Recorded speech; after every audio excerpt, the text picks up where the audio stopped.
Welcome to the Gray Swan Guild Day of the Swan 3, this adventure. It seems like the episode seasons get richer. We have 27 segments. We're going around the world, multi-country, multi-continent, multi-person, multi-intellect.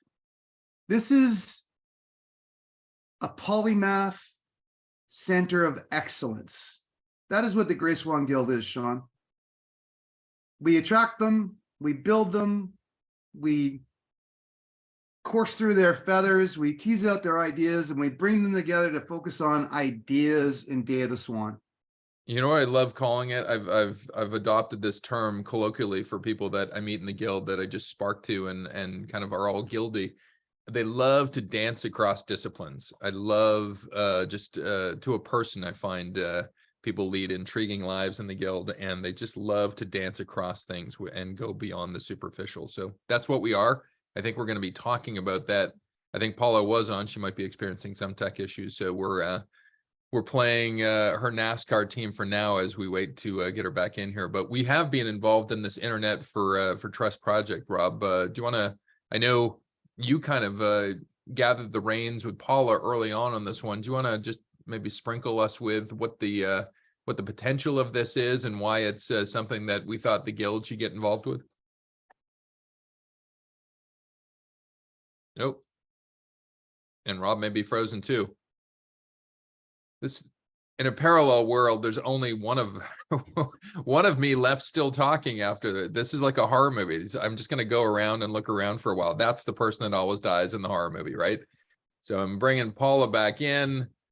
I will say this. So UNESCO has built a project called Internet for Trust, or for short, I4T. I know probably 20 to 25 different people in the guild have touched this one in terms of creating something really quick and interesting and agile that hopefully brings the internet both in fair terms and equal terms and in more global terms to people. I know Paula can more than adequately talk about this better than me. And there she is, at least middle box for me. You are in my Hollywood squares, right smack dab in the middle. So I don't know how you did that, but well done. Maybe Eva's working some Geppetto strings in the background here, but Paula, I was just saying that this project that we're talking about in this hour, Internet for Trust, seemed tailor-made for some of the social innovation, social agenda and fairness and equity that we like to look at with the guild, and actually not only think about it, but do something about it. So I know you've taken the bull by the horns on this one. Do you want to entertain us with what we've been trying to hatch over the last little while? Absolutely. Thank you so much, Sean. And I apologize for any delay. I was conked out the first time. Let's hope it doesn't happen again. My network seems to be working, but who knows? You know, the vagaries of connection, accessibility, and the internet, which is what we're going to be talking about today. Thank you, everybody, for attending today. I really appreciate all of this interest that we have in a fair and equitable and a trustworthy internet, which is one of the reasons why we thought we would jump on the UNESCO I4T bandwagon to be able to present this to not only to our own group and our own community and networks, but facilitate those conversations, the community consultations throughout our networks, leveraging our networks to sort of spread the inclusivity and accessibility messages throughout the world. So this is a wonderful opportunity to present a bit of that. And also perhaps provide you a little bit of feedback over the two consultations that we had yesterday. There were brief tasting consultations in the VC Latinx conference, one in Portuguese in the morning and one in the evening in Spanish. So I can talk about how that went as well. If you have any questions, you are more than welcome to place them in the chat. And Rob and Denise, if you could do the honors of sort of keeping me on my toes if there are any salient or pertinent questions to what I'm talking about, then we can go ahead and address them as they come, since they will be pertaining to anything that we're discussing in the moment. I have some things to share with you, so I'm hoping that I won't be conked out when I share my screen. So I think the first thing that I'd like to share is just a video that is on the I4T website. They have a playlist, which I think is just brilliant, and discusses some of the things that that they're interested in discussing from different places and different stakeholders around the world. So I'm going to take the first one, which is Daniela Duque, who happens to be in Colombia. Now, all of this will be in English, so no fear. Some of the other material I've had to adapt for other multilingual audiences. So just bear with me for one moment while I share my screen. And the good thing is that a lot of this information is just available for you in general to be able to access throughout, you know, your interest and time and availability to be able to listen to other people's witness through this whole process that started way back last year and is continuing this year with decentralized independent community consultations like ours. So I'm just going to share my screen right now. And this is just one voice to build an internet for trust. They're actively using hashtags, internet for trust, or in Spanish, por un internet confiable. The materials are available currently in English and in French and in Spanish, and adaptable to other languages as well as these consultations go across the globe.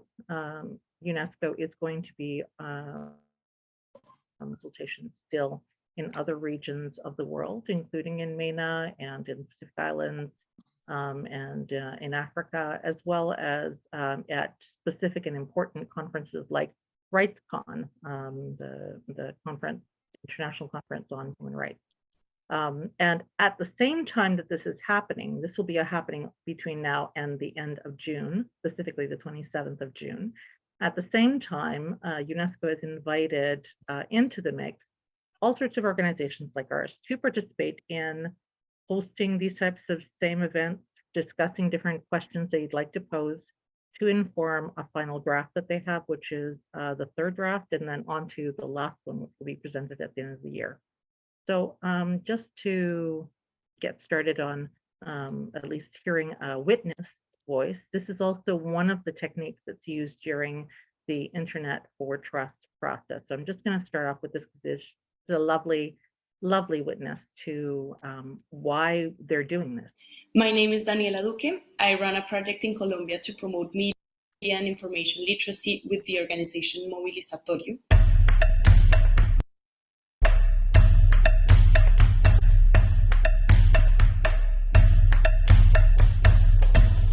Young Colombians spend 3.5 hours a day online and are exposed to high levels of disinformation, which often fuels polarization. Yet they have low MIL skills, and more than 70% of them are unable to detect disinformation when they encounter it online. At Movilizatorio, we found this alarming, and we wanted to explore it in greater depth. We surveyed hundreds of young people across Latin America, and we analyzed the public policies of a number of countries in the region. And the conclusion was straightforward.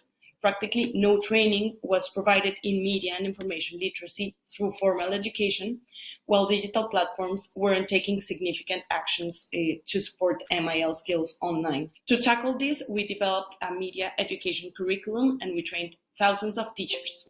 While we have allies among digital platforms and the education sector, we are still far from being able to achieve a fundamental change. It is essential that more organizations and digital companies join forces to contribute and support us in increasing these skills. With the great responsibility they have, social media platforms should allocate resources and efforts to promote the media and information literacy of their own users.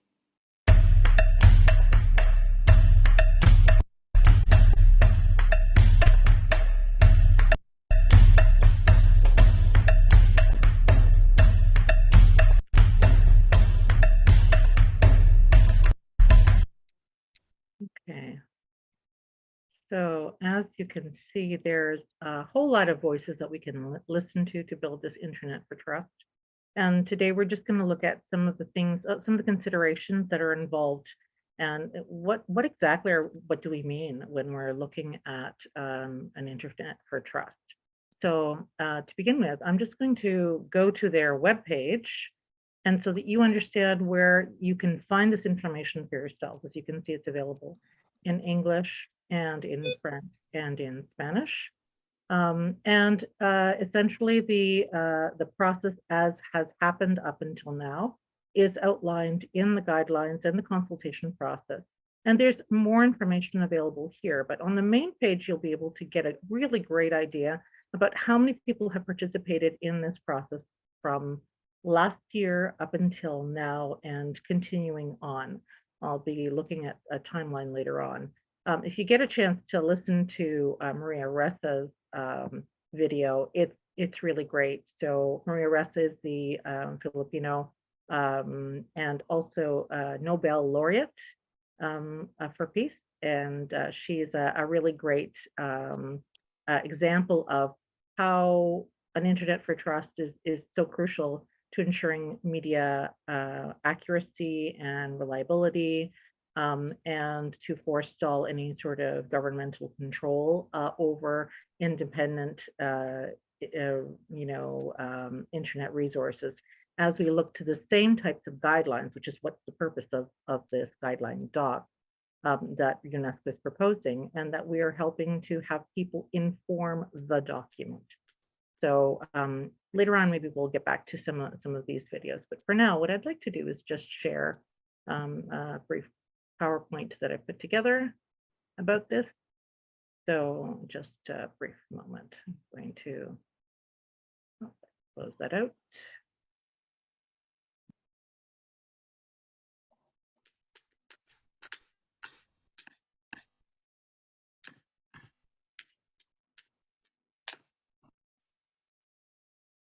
Okay, so this is the third of the information/tasting sessions that we put on this week since we received all of the community organizer information just this week. And so you'll just bear with me for some of the information. If it's not clear, please raise your hand. If you have any further questions, please in the chat, and Rob and Denise will do their best to voice them so that we can address them as they come during the course of this hour, now 45 minutes. I'll go through some of the information that I put together just so that the notion of what Internet for Trust is in a consolidated manner. So up till now, what we're doing just this week, and it's just started this week, is presenting two presentations, one at VC Latinx, that was yesterday, and then one today. And then we'll be planning with our I4T planning committee through the Swan Guild other consultations, and very quite possibly they will be individualized, maybe 1 hour sessions like we're having here, to be able to address each one of the questions that are on the docket. So this is these are independent consultations with different communities and networks across the world that we're invited into. And it's in collaboration with UNESCO and I4 Policy Foundation, who are organizing them at a macro level. Just so you know what the organization of the I4T community consultations guidelines are. Essentially, they talk about inclusivity and worldwide participation, and any of these consultations that we also encourage other organizations that might be listening to, or if you have other networks or communities in your own networks, those who are on this call today, can reach out to us so that we can help them facilitate those, or point them in the direction of other tools if they're already engaged with the UNESCO I4T process officially. We are here at the Swan Guild, so we've registered with them, and we can hold both hats. So the purpose of our being involved is to help inform through our networks in our communities the third draft revision of the I4T guidelines, which we'll be looking at in a second.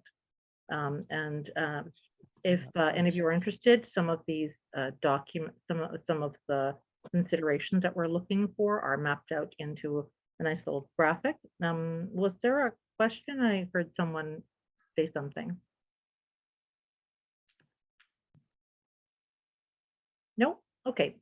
So the unifying aspects of an Internet for Trust involve data access for researchers, multilingualism and accessibility online, risk assessment processes for major events, promoting media and information literacy, dealing with harmful content and threats to democracy and human rights, user-reported mechanisms, creating an enabling environment for users, processes for managing content, transparency requirements, and many other considerations as they come up within the community consultation or the regional consultations that are still in effect. And you'll see at the bottom of this slide the guidelines that are constantly shifting depending on the information that is being provided. And so the community consultations are going to be looking at different types of audiences: youth, moderators, journalists, LGBTQ, women, women's groups, children's rights organizations, regulators in particular, because this document is aimed at regulators to make sure that they're all using the same playing field when looking at the internet and how it is available, accessible to everyone in the region with the same types of criteria, mainly in the same way that the SDGs are goals for the whole world, and then this would be a document similar to that. Also for advertisers and smaller platforms to guide them as well. And then you'll see the list of the regional consultations that I've mentioned prior to this, also on the right-hand side, that are hosted directly by UNESCO. We will be hosting different community groups that fall within this purview in that list on the left-hand side. And thank you to Stephanie, who provided this slide, this graphic. Our roles can certainly have a wonderful trifecta of convener, commenter, and reporter. So as we partner with UNESCO and I4T, we'll be looking at the questions that are on the docket. Essentially, they're 7+1 questions now that they're looking to have answered through these independent forums, which we're going to be facilitating as a GSG network and community consultation event. And so we'll be doing it in our own GSG fashion, and we'll soon be discussing what that might be. As far as the phases that I briefly alluded to, UNESCO went through this original phase last year, and then now fast forward to a major event in February, which involved a lot of world players. And now we're in phase 2 with the community consultations, as you can see right here.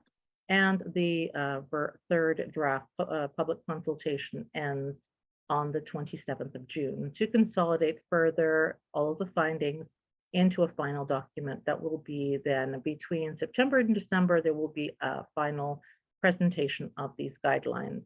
And I'm sure that it will be a living document as years go through, because the internet is continually evolving, and there are many technologies that inform that, as well as cultural shifts that inform that. UNESCO's global mandate is promoting the free flow of ideas by word and image, protecting and promoting freedom of expression, access to information, and safety of journalists. And the aims of the guidelines are safeguarding the freedom of expression, access to information, other human rights, especially in the context of development and implementation of digital platform regulatory process. This is a part of the consultative process method, and we are, as GSG, in partnership with I4T and UNESCO, an independently organized community consultation partner on the third document, a draft rather, of UNESCO's guidelines on regulating digital platforms. We're going to be using a deliberative consultation methodology, which I will be looking at it very closely. It's like a class and a focus group and survey all put together, and it's being facilitated by the Innovation for Policy Foundation. So their deliberative consultation process is learn, deliberate, and share. These are part of the packet of materials that we've already received from I4 Policy Foundation, as well as UNESCO. And we've been trained to be able to roll out these community consultations in consort with the lines of inquiry that they're looking for and the documents that we're to all review. And so everyone is encouraged, whether it's through a community consultation, to learn and look at the question that we're going to be proposing, understand different perspectives of different people, not look at consensus, look at listening deeply to other people's perspectives and holding them in tension, and then allowing those to inform the document, each person providing their perspective. And also, if you have any questions for clarification, that would be the moment to do so during the consultations that we'll be holding. We asked as well options for deliberation, that we're going to be doing small group discussions and listening to other perspectives, weighing arguments, deepening our understanding together. And during the consultation, Chatham House rules reign in that we do not report outside of that process what other people have done, but perhaps maybe discuss or allude to the ideas that have been shared without naming the source. And then we share according to the feedback through a private de-identified form. Initially, you fill in the form with your information and with a GSG mention in the organization, so we can tie our community organization event to the individual responses. But once they are populated directly into the UNESCO I4Policy database, they will be de-identified in extracting the information that was provided to inform the document, separate from the people who actually provided it, for privacy and confidentiality purposes. A very important thing that was reiterated over and over again during our training, and as well during the actual regional consultations, is that there is no forcing of consensus. We want to hold different opinions, divergent local perspectives in tension, and have them equally inform this document. And that's the overall consultation process. As you can see, it's a fairly fluid, productive model for that. This is the support team that's providing assistance in addition to UNESCO Innovation for Policy Foundation. We're in constant contact with them. And then we'll be doing virtual convening mainly at Grey Swan Guild, but there is the possibility of doing in-person convening. In fact, one of our partners, Flodo, will be doing in-person convening with his local Quechua community groups in Peru. So I'm going to be working directly with him to help facilitate that, and then have all of that information gathered under the GSG banner as well. And just some things as we're facilitating, we need to always make sure that we listen more than we talk. We ask questions to invite contributions, be present and available in providing guidance where requested. We encourage respect so that each participant feels able to share their ideas. We make sure that the quietest members of the groups are heard. So we want to make sure that everybody has their say.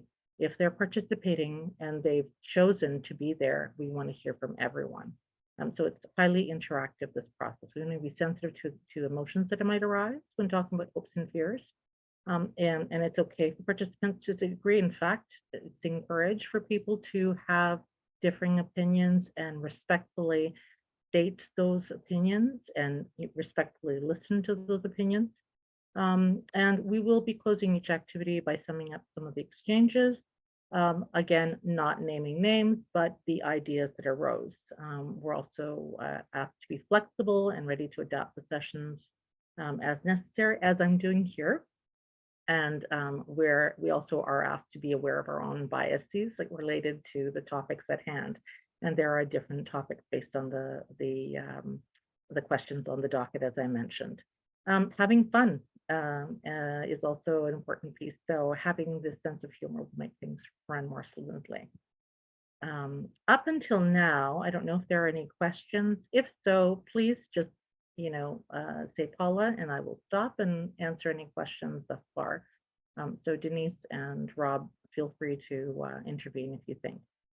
This is a process for deliberative consultations. Again, learn, deliberate, and share.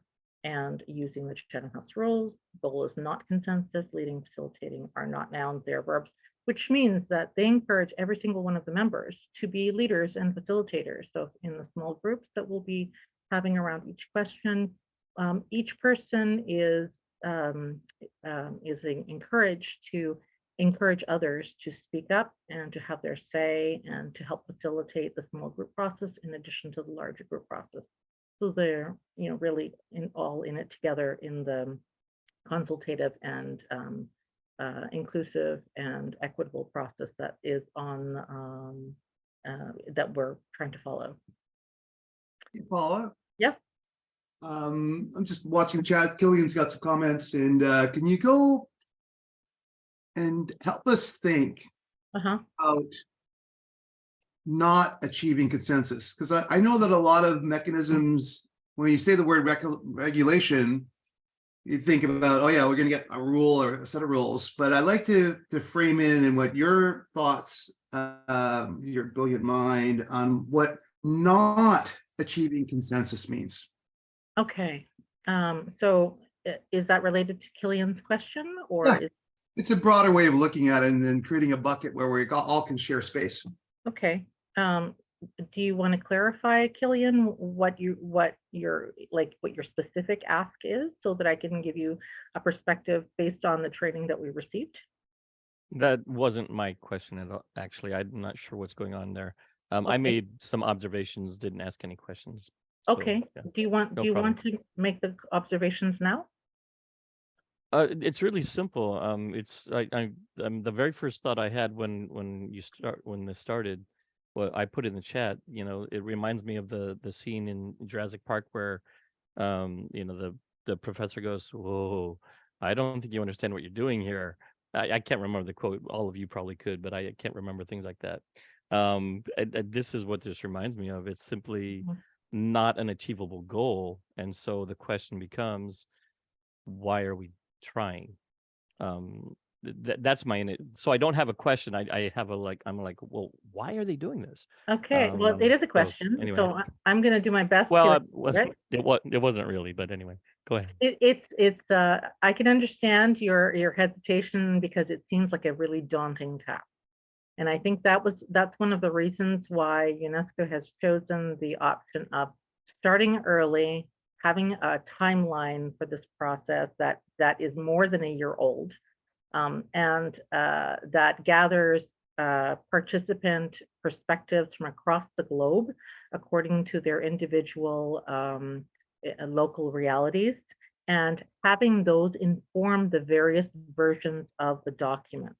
And so right now we're on the third draft, and there's going to be a fourth one and maybe a fifth one, but by the time that the year is out and they do the final presentation, who knows? But the idea right now is to finalize this third draft, being informed with the community consultations, into a fourth draft.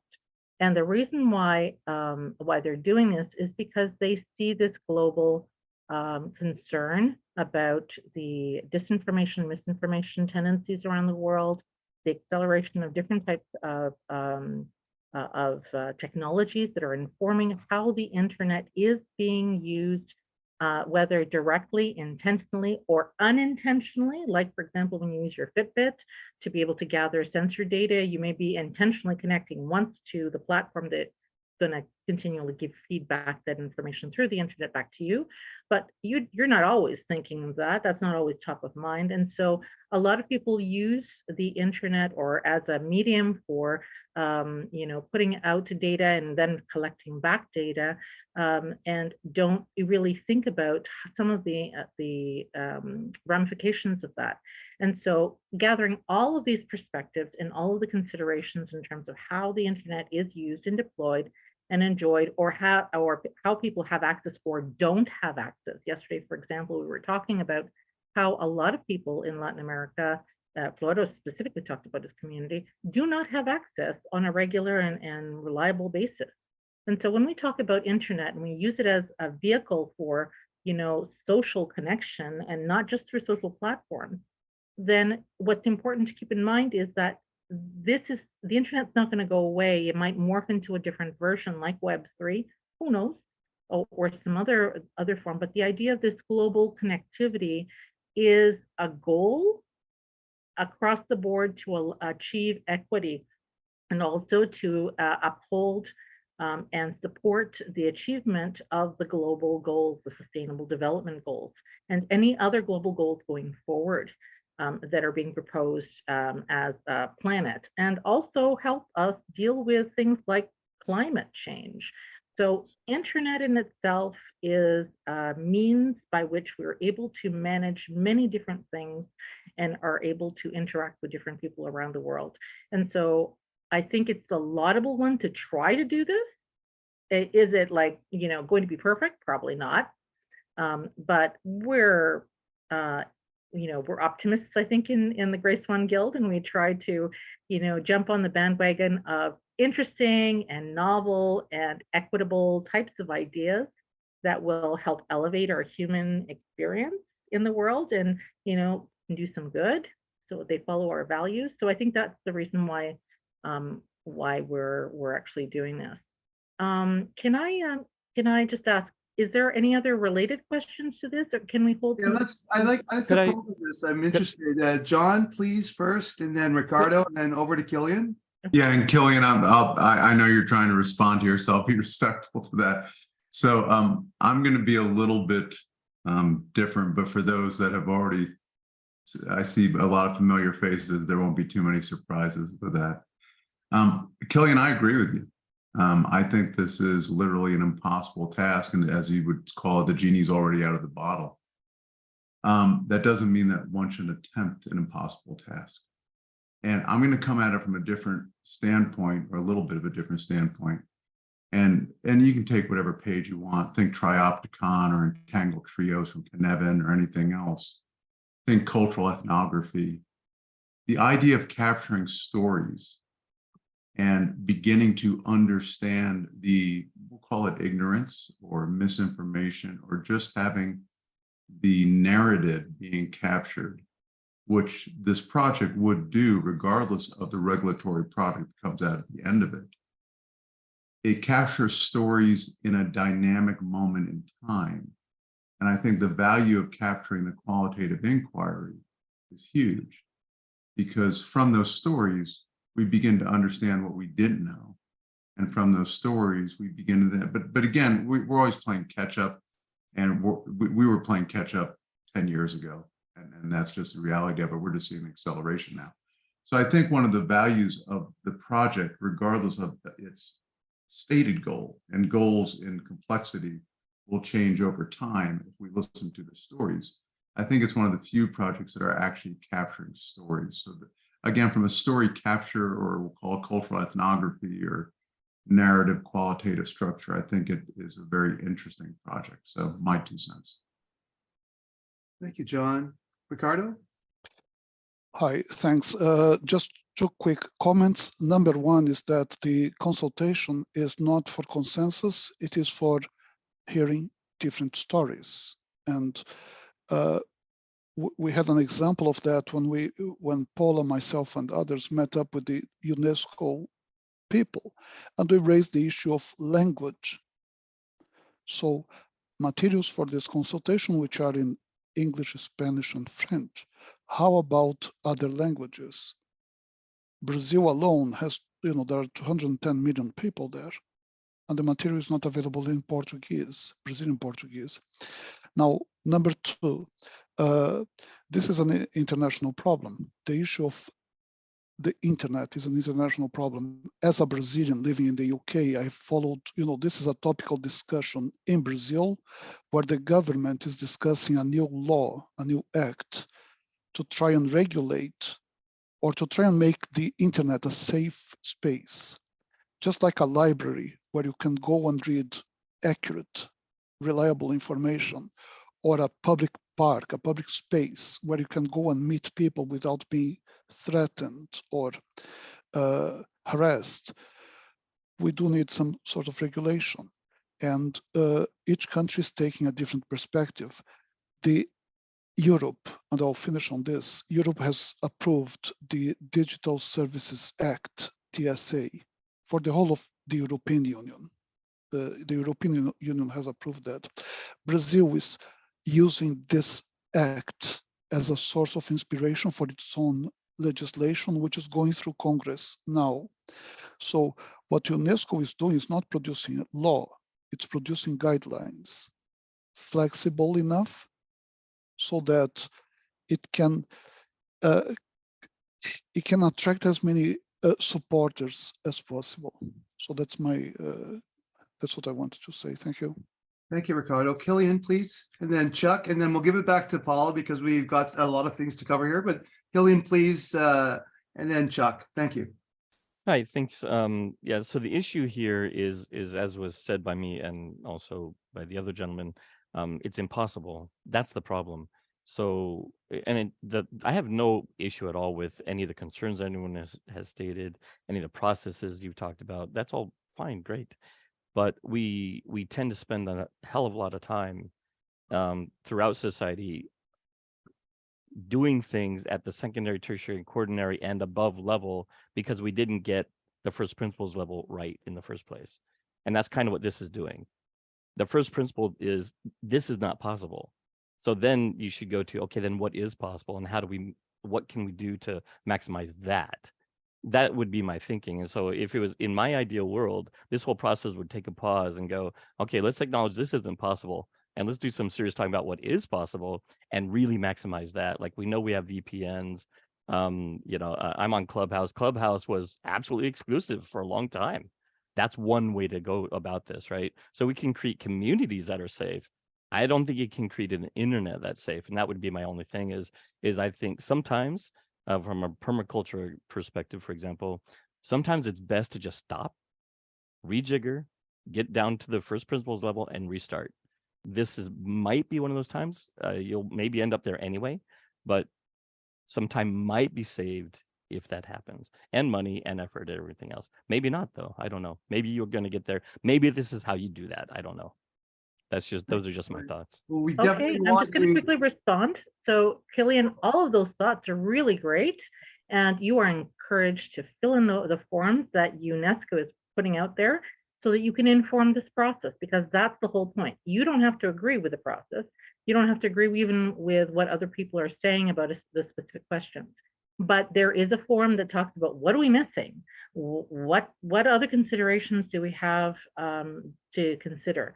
That's where your comments are going to be most valuable. And so please feel free to offer them. We will be offering these links to people so that you can fill them in. When you do fill in the forms, though, we're going to ask under the organization for you to start off by putting GSG so that we know that the UNESCO and I4T know that you've had this conversation in consort with an event that we've held, like this one, for example, and that you're not just doing it out of thin air, that you've actually engaged with someone in the Internet for Trust process. So we'll be giving you those links. Chuck? I just want to add just a real quick remark. What's always interesting, certainly as I look at things, is the society and the social versus and augmented by the technological. And we have ways to address this. We have technologies that are useful already. We're going to develop technologies that are more useful in the future. Human nature being what it is, at least from my perspective, we never get there efficiently or as logically as we might like. It's a messy process and we discuss it. And so we're hearing some of that, I think, today, and it's certainly for different ones of us. Just it's hard. It's always hard. So anyway, I just want to differentiate. We're going to have the social stuff. We're going to have the technological stuff. They're both going to be useful. The way we get there is not as efficient as we might think. And I guess to that point, I'll just say later on today, when I talk, I guess at my session, we talk a little bit about that. So just wanted to bring that up quickly. Thank you, Chuck. That's great. And the whole point of this process is to look at differing perspectives on a really massive problem that we have in the world. You want to call it an issue, a dialectic, or just a straight old problem. But it's also an opportunity. So where we see threats, we also have opportunities. So I think sometimes it's a question of looking at it from a mindset shift. Something can be a threat and an opportunity at the same time. So how do we want to approach it? And so UNESCO has this approach with the I4T policy and is trying to make some headway on some world and global planetary wide thinking on this subject, on how to engender trust in the internet and encourage people to continue engaging with the internet across the globe for a variety of different types of uses, but with this frame in mind that it's not, this is what's going to continue happening and what's going to leverage all of our possibilities in a very equitable and inclusive manner. So I'm just going to now go back to, please, if you have any other questions, I would love to hear them. I just want to Paul, it's John again. It's an interesting thing since we have a small group here, but you brought it up earlier, and this also comes to the idea of understanding story, the ability to listen.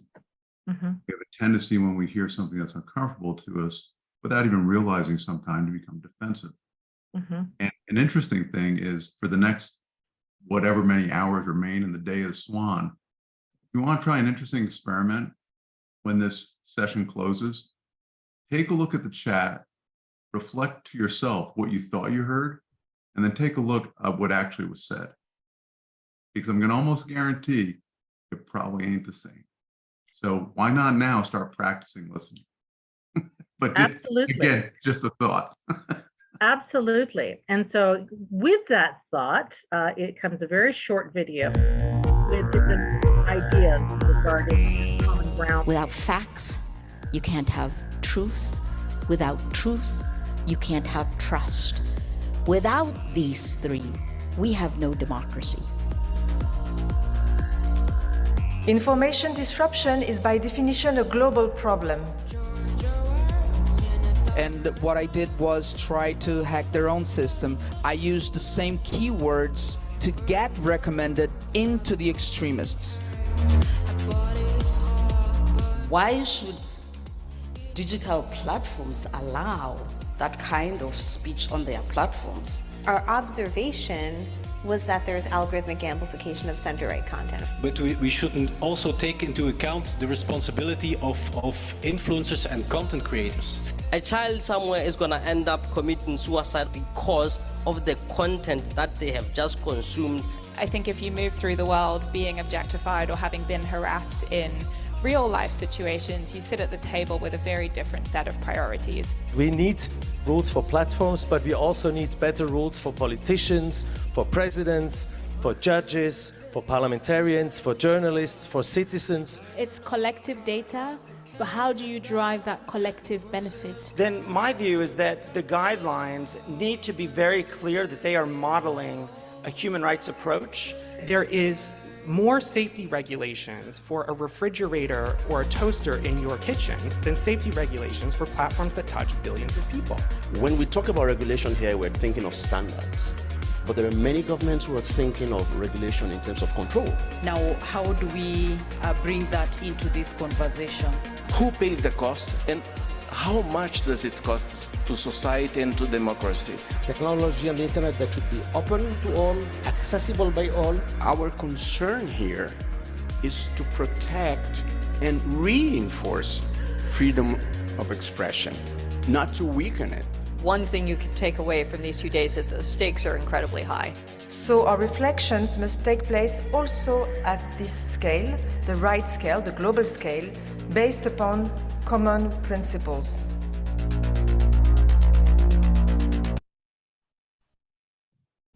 And as we saw, there were a lot of considerations already informing that document, having done so, and would allow us to think about each one of these in a different light. And we looked at some of the things that were mentioned. For example, Nato mentioned the opportunity, the threat of hackers, bad social actors, and then the opportunity that he saw to be able to work into a solution based on his own hacking skills as a white hat hacker. So there are opportunities for everyone to inform this process, which will be an ongoing and probably evolving process. I'm just going to go back to sharing my screen with the presentation that I've put together, because there was a question that I thought that we could replicate here, that would be a useful one for our purposes. Just bear with me for one moment, and I go back to it. And it has to do with, you know, what platforms do we include? So just, yeah, okay.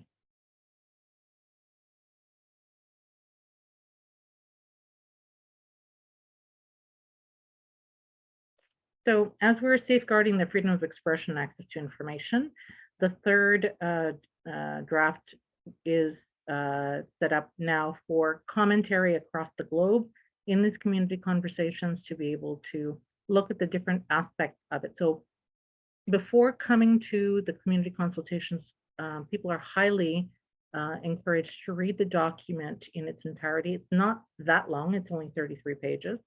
It's available in Spanish and in French, and it will give you more nuanced information with regards to the considerations already having been put forth. But there's still lots to be talked about. So here are some of the questions that are on the docket right now with this third draft. Should we look at a principles-based document or a document that also offers detailed regulatory guidance for digital platforms? What types of digital platforms should be included in the scope of the guidelines? That's the one that we're going to be looking at right now. How should a multi-stakeholder approach in the regulatory process look? Should the guidelines further address the role of media and the journalism? And should guidelines provide further information about the role of civil society and government? If yes, so. For each one of these questions, there is a separate form that will allow you to specifically speak to each criteria that is being scrutinized. Future-proofing, something that I think our GS3 group will love to discuss in a specific session on future-proofing. How can we ensure that the guidelines are flexible enough to adapt to new and emerging technologies? And looking at it from many different perspectives, systems analysis, design thinking, future foresight perspective, and any and all other options in consideration to the new technologies that are on the horizon. And what's already in our midst, ChatGPT, anyone? And everything and anything else that's coming forward as we move through our timelines into the future, into our multiple collective futures. We're still using the internet to connect and work interdependently with one another. So something to really consider as we, formulate these guidelines together as a planetary body. There's a question 5 is kind of involved with regards to different types of safeguarding freedoms of expression, structures and processes to curate content, and legitimate restrictions to content. Question 6 talks about specific elements to consider a gender and intersectional approach, which for me is an important one too, one that I will be spearheading. Everyone in the Grey Swan Guild Planning Committee and anyone else who's on the call who wants to be part of that team and to plan out the individual question sessions that we're going to be scheduling in the course of June. They will be 1-hour sessions, I think is the decision that we've made to be able to really address each question thoroughly and to respect people's times to be able to address it during that time. And so you're invited to join us or participate as you prefer, but each person will, in the planning committee, I'm going to invite to spearhead one of the questions. Question 7, should there be a stronger call for platforms to provide public interest information? So information as a public good. All the considerations around international human rights laws included. So how should these measures look? And the last one is one for you, Killian. Are there issues we are not covering that should be included or changed in the guidelines? Which questions are we missing? So there is something there for everyone and anyone with any sort of interest in this common stake and this common playground that we call the Earth and living ground, and the way in which we interconnect virtually with everyone on this planet, which is through the internet. Here are some characteristics of the digital platform regulatory process, and that they need to comply with 5 key principles like human rights due diligence, adhering to the international human rights standards. Platforms need to be transparent when we're talking about like what platforms and how do they need to be included and what are the principles that we're looking at. and platforms make available information tools for users, all users, and are accountable to relevant stakeholders. I would say they're accountable to all stakeholders, but this is the verbiage that's in the guidelines right now. I know Rob provided some extra slides to look at how different social networks as platforms, this is one type of platform, are so pervasive around the world. So I'm just going to go through them. Rob, if you want to go ahead and comment on some of these platforms, you are more than, or the slides rather, you're more than welcome to do so. Go ahead. I'll do just quick, just wanted to post, we're going to be talking about types of platforms that these guidelines may or may not impact. We just want to make sure that across the world there's an uneven distribution of uses of platforms. Different countries have different uses. Even within platforms, they're used for different reasons. If you look at a platform like Telegram, which is messaging, it's turned into a news source and a platform because it exists. We see that across political change, that different forms and different uses of the mediums occur. These are the top favorite ones as of January 22nd. You can see the difference in spread. We've got something called QQ. If you ever looked at it, I looked at it when I first heard about it. Just not in our mindset in the West. And then WhatsApp, no matter, I don't think, and I'll make a massive generalization here because I like massive generalization sometimes. I rarely go to a conversation in my circles, outside my circles, or bounce off where someone doesn't say something negative about WhatsApp. Either it's bad or it doesn't work, and it's actually a force of nature in how successful it's been and how it doesn't break, and the fact that it's really owned hard by Meta, but they don't keep breaking it. So that's just a spread of things. If we're talking about doing different things with platforms, I think they're all broken. I think they're all unregulated. I think they all make huge mistakes. I think they're all getting sued now on a regular basis. This last thing that happened in Meta in Europe is a thing that's just like, watch out. Western Europe changes the rules and you've got a $1.3 billion fine. Yeah. And that fine's not going away. So these are some stats. Social media is big. It's not a trend. Yep. I don't even know why they call it social media anymore, other than that's what the owners want to call it. And remember, folks, full disclosure, I am a card-carrying capitalist. That's it. That's what I got. Thank you, Rob. And you know what? However you choose to style yourself, the point is that the internet affects everyone. So the point of these consultations in varying communities is to ensure the equitable inclusivity of all voices on the planet.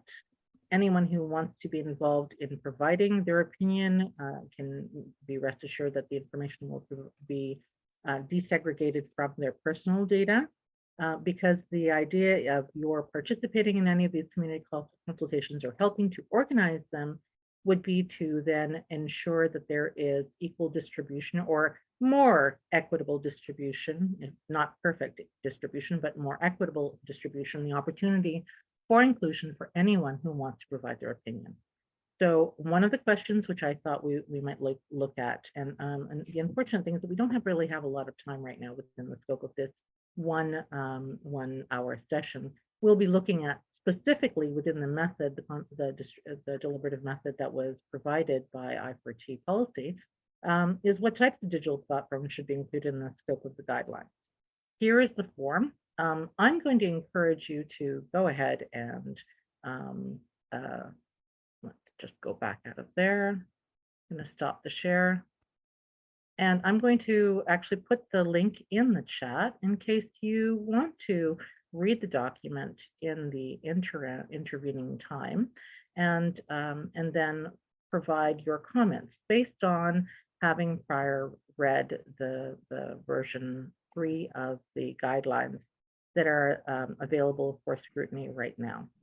So I'm just going to pop that into the chat, and then you can certainly go ahead and provide your comments, and they will go directly to UNESCO and I4T for collation into the final document. And there you go. That's the one the form that's specifically relating to what platforms and all the considerations. It's a very short survey. If you have any questions with regards to this whole process, why we're doing it, what's at stake, how your voice actually matters in this process, otherwise why do it in the first place? As we decentralize the way in which we consult with people around the world, I think it's a really important trend that's happening around the world in terms of not only have pervasive platforms that allow us to connect and consult and interrelate with one another and intercommunicate with one another, which I love. That's my reason for being, is connecting with different cultures across the world and trying to hold these intercultural dialogues so we really listen to each other's stories and experiences and try to be more equitable in the way we conceive of world solutions. So in the face of the threat, there's the opportunity to try to see what works in the best way for as many people as possible, so that we can actually feel like we're doing something good for this planet and for ourselves as a human community. And in the face of other threats that we have yet to devise or we're just not aware of at this point. Now, I know that there are probably some other last questions. I invite any and every last questions that you might have.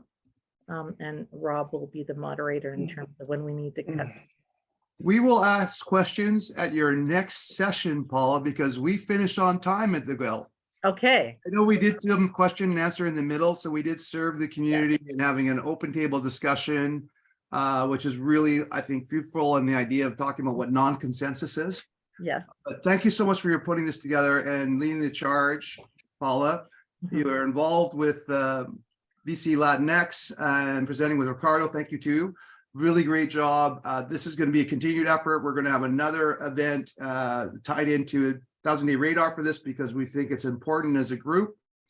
And we'll keep hammering at this. In the balance of freedom comes regulation. That's the way the world has worked so far. We'll see how it works in the future as we work together. Thank you, Paula. No problem. And if you do have other questions that you want to put in the chat, you are welcome to do so. I'm going to save the chat and then I'll do my best to connect with you around these questions, or if you want to participate in any of this as well, we'll connect with you further to the GSG involvement, Grace One Guild partnership with I4T policy and UNESCO in the Internet for Trust initiative.